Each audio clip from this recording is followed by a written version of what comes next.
देख सकते हैं ये इसका ऑफिशियल एडवर्टाइजमेंट नोटिस है और ये वैकेंसी आपको रेलवे की तरफ से देखने को मिल रही है। और इसमें क्वालिफिकेशन देख सकते हैं यहाँ पर टेक्निकल क्वालिफिकेशन 4 ईयर का bachelor degree in civil engineering में कर रखे हैं और combination of any sub stream जो भी बेसिक स्ट्रीम होता है सिविल इंजीनियरिंग का उनसे अगर आप BBTech कर रखे हैं तो इसमें अप्लाई कर सकते हैं।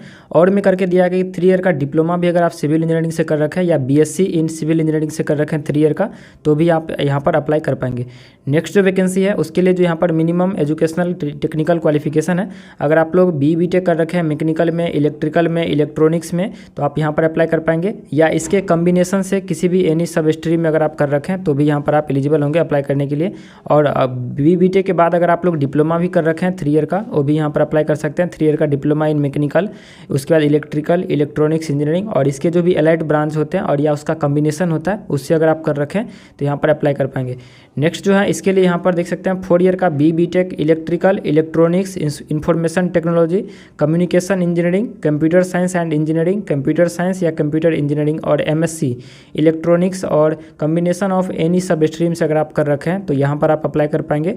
और में करके हैं कि अगर आप सेम ब्रांच सभी से अगर आप 3 ईयर का डिप्लोमा कर रखे हैं तो भी यहाँ पर अप्लाई कर पाएंगे। तो अगर आप इनमें से जो भी किस ब्रांच अभी मैंने आपको बताया इनमें से किसी ब्रांच से डिप्लोमा या BBTech कर रखे हैं तो आप यहाँ पर एलिजिबल होंगे अप्लाई करने के लिए। इसी तरह के जो भी सारी जॉब्स वैकेंसी आती रहती है इस चैनल के माध्यम से आपको मिलती रहती है डिप्लोमा, BBTech और ITI के लिए। तो कमेंट सेक्शन में अपना जो भी ब्रांच है जरूर से बताइएगा ताकि आने वाले जो वैकेंसीज होंगी आपसे रिलेवेंट आपको देखने के लिए मिलेगी। और इसी तरह के जॉब्स वैकेंसी की अपडेट डेली बेसिक पर पाने के लिए चैनल को जरूर से सब्सक्राइब करके रख सकते हैं। देख सकते हैं ये जो है साउथ सेंट्रल रेलवे की तरफ से नोटिफिकेशन अभी जारी की गई है जिसमें कि आपको जूनियर इंजीनियर लेवल का जो लेवल 6 की जो आती है जॉब वो आपको यहाँ पर देखने के लिए मिल रही है सिविल, इलेक्ट्रिकल और SNT डिपार्टमेंट में, जो कि ब्रांच अभी मैंने आपको बताया डिप्लोमा BBTech उससे आप किए हैं तो इसमें अप्लाई कर पाएंगे।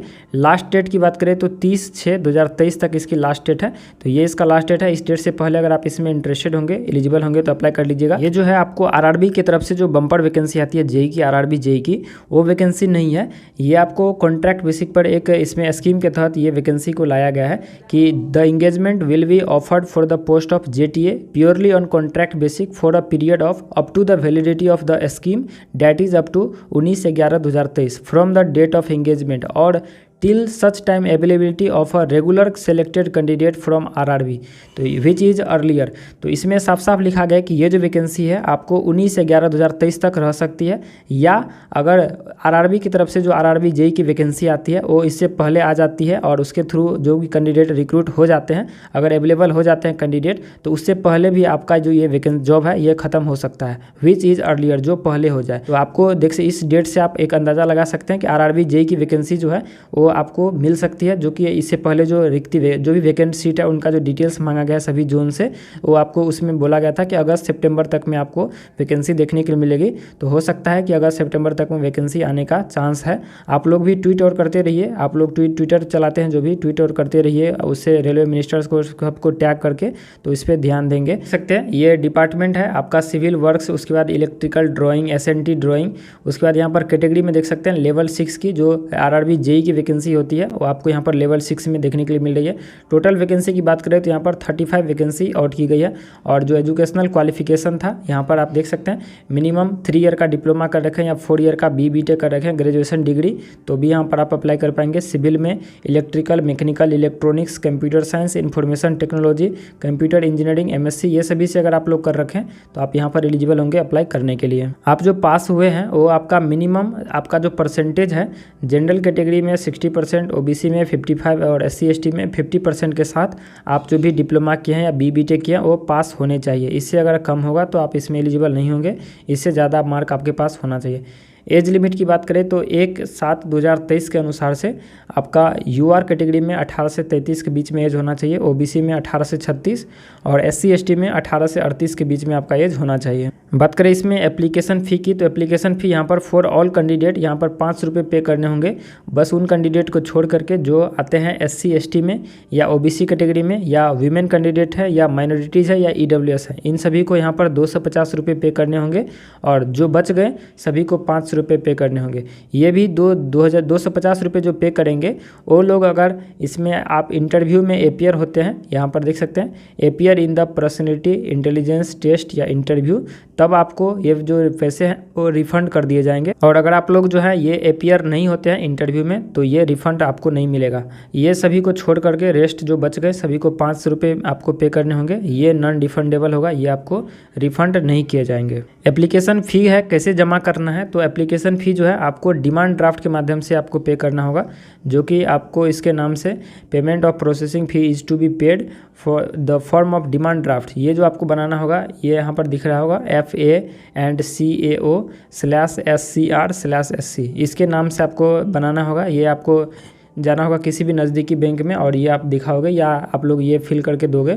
डिमांड ड्राफ्ट का एक फॉर्म आता है तो कोई भी बैंक आपको बना करके दे देगा, उसको जो है आपको इसके एड्रेस पर सेंड करना होगा। ये इसका एड्रेस है 30/6/2023 से पहुंच जाना चाहिए।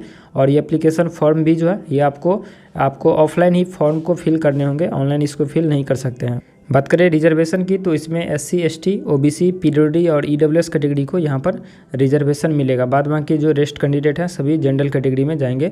सिलेक्शन क्राइटेरिया की बात करें तो यहाँ पर टोटल 100 मार्क्स पर सिलेक्शन होगा, जिसमें क्वालिफिकेशन का जो वेटेज है वो 55% यहाँ पर या 55 मार्क रखा गया। एक्सपीरियंस का वेटेज 30% रखा गया और पर्सनैलिटी या इंटेलिजेंस का यहाँ पर आपको 15% यहाँ पर रखा गया। तो यहाँ पर जो अगर आपके पास एक्सपीरियंस होगा तो आपको बेटर अपॉर्चुनिटी मिलेगी, अगर आपके पास एक्सपीरियंस नहीं होगा तो आपको यहाँ पर चांसेस ऑफ सिलेक्शन बहुत कम होगा। अब यहाँ पर भी मार्क का जो डिस्ट्रीब्यूशन है इस तरीके से किया गया, जैसे क्वालिफिकेशन का 55% यहाँ पर मार्क दिया गया, तो जो भी आपका डिप्लोमा या BBTech में मार्क है उसका यहाँ पर 50 मार्क आपको दिया जाएगा। और 5 मार्क जो है अगर जो डिप्लोमा होल्डर्स हैं उनको बस यही मिलेगा 50 मार्क। अगर कोई डिप्लोमा होल्डर्स ऐसे हैं जो BBTech भी किए हैं तो उसको यहाँ पर 55 मार्क मिलेगा। और अगर आप लोग BBTech किए हैं तो आपके पास 50 मार्क मिलेगा। अगर आप BBTech करने के बाद ME MTech किए हैं तो आपको 5 मार्क का बोनस मिलेगा, यानी कि हायर अगर क्वालिफिकेशन अगर आपके पास होगा, जैसे डिप्लोमा के बाद BTech या BTech के बाद MTech, तो आपको यहाँ पर ये बेनिफिट मिलने वाला है 5 मार्क का। एक्सपीरियंस का यहाँ पर 30 मार्क दिया गया, तो उसको भी इस तरह फर्दर डिवाइड किया गया 20 मार्क, 5 मार्क, 5 मार्क और 10 मार्क। तो ये भी यहाँ पर देख लीजिएगा, जो भी आपका अलग अलग यहाँ पर डिपार्टमेंट है उसके अनुसार से यहाँ पर आपका जो एक्सपीरियंस है कहाँ पर है, कैसे है, तो ये उसके अनुसार से दिया गया है। अगर आपके पास रेलवे में एक्सपीरियंस होगा तो आपको और वेटेज मिलने वाली है। उसके बाद यहाँ पर इंटेलिजेंस टेस्ट या 15 मार्क आपका इंटरव्यू होगा, जिसमें कि 15 मार्क आपको इंटरव्यू का और 5 मार्क जो है यहाँ पर एक्स्ट्रा और दिया गया है। और यहाँ पर 5 मार्क और 10 मार्क इस तरीके से टोटल यहाँ पर 55, 30 और 15 100 मार्क पर इस तरीके से आपका इसमें सिलेक्शन होने वाला है।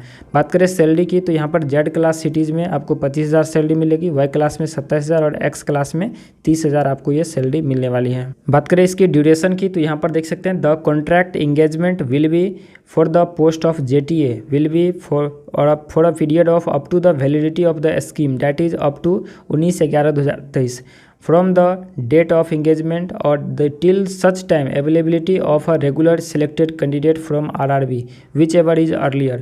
तो ये आपको डेट दिया गया है, ये डेडलाइन है कि ये जो वैकेंसी है ये आपको 19/11/2023 तक रहने वाली है इस स्कीम के तहत। लेकिन अगर आप रेगुलर कैंडिडेट जो RRB के थ्रू सेलेक्ट होंगे वो अगर पहले भी हो जाती हैं तो आपको पहले भी हटाया जा सकता है, लेकिन आपको 19/11/2023 तक का ये आपका अपॉइंटमेंट या कॉन्ट्रैक्ट रहने वाली है। और जब तक RRB की तरफ से वैकेंसी यहाँ पर नहीं आ जाती है, जब तक RRB की तरफ से जो वैकेंसी आती है बम्पर वैकेंसी वो कंप्लीट उनके थ्रू जो कैंडिडेट्स हैं वो अवेलेबल नहीं हो जाते हैं, तब तक ये वैकेंसी आपको रहने वाली है, या तो 19/11/2023 तक रहेगी। तो ये जो वैकेंसी है आपको RRB की, इसीलिए चांस है कि आपको ये अगस्त सितंबर तक में आपको देखने के लिए मिल सकती है। इसके जो डिटेल्स हैं वैकेंट सीट है वो मांगा गया है, अब देखना है कि कब तक वैकेंसी आती है। आप लोग प्रिपरेशन करते रहिए, जब भी कोई अपडेट आएंगे तो मैं ज़रूर से अपडेट करने की पूरी कोशिश करूँगा। तो ये था इसका डिटेल इन्फॉर्मेशन, ये इसका एप्लीकेशन फॉर्मेट है, आपको हमारे टेलीग्राम पर मिल जाएगा, तो उसका जो लिंक है वीडियो के डिस्क्रिप्शन में या कमेंट सेक्शन के पिन कमेंट में दिया गया है। इसको आपको ट्रूली फिलअप करना है, यहाँ पर आपको फोटो चिपका देना है, यहाँ पर आपका नाम, father's name, date of birth, age, community, gender, gender, Aadhaar number, educational qualification, registration number, WhatsApp mobile number, ये सभी चीज़ आपको यहाँ पर फिल करने होंगे और इसके बाद आपको इसको सेंड कर देना है। इन्वेलप में पैक करके आप किसी भी नज़दीकी पोस्ट ऑफिस में जा करके आप सेंड कर सकते हैं। इसमें जो सेंड करने का एड्रेस था वो मैंने आपको बता दिया। ये जो एड्रेस है ये इसका ऑफिशियल एड्रेस है। The application must be send to secretary of principal chief personal officer, ये आपको एड्रेस दिया गया। इस एड्रेस पर आपको किसी भी नज़दीकी पोस्ट ऑफिस के माध्यम से स्पीड पोस्ट कर सकते हैं, जो कि 30/6/2023 तक पहुंच जाना चाहिए। तो ये था इसका डिटेल्ड इन्फॉर्मेशन। आई होप आप इसको समझे होंगे। जो भी मेन इन्फॉर्मेशन था मैंने आपको बता दिया। फिर भी अगर आपके मन में कोई कन्फ्यूजन डॉट क्वेरी अगर रह गया होगा तो नीचे कमेंट करके पूछ सकते हैं। मिलते हैं नेक्स्ट वीडियो में, तब तक के लिए शुक्रिया और थैंक यू। वीडियो को जरूर से लाइक शेयर सब्सक्राइब कर दीजिएगा।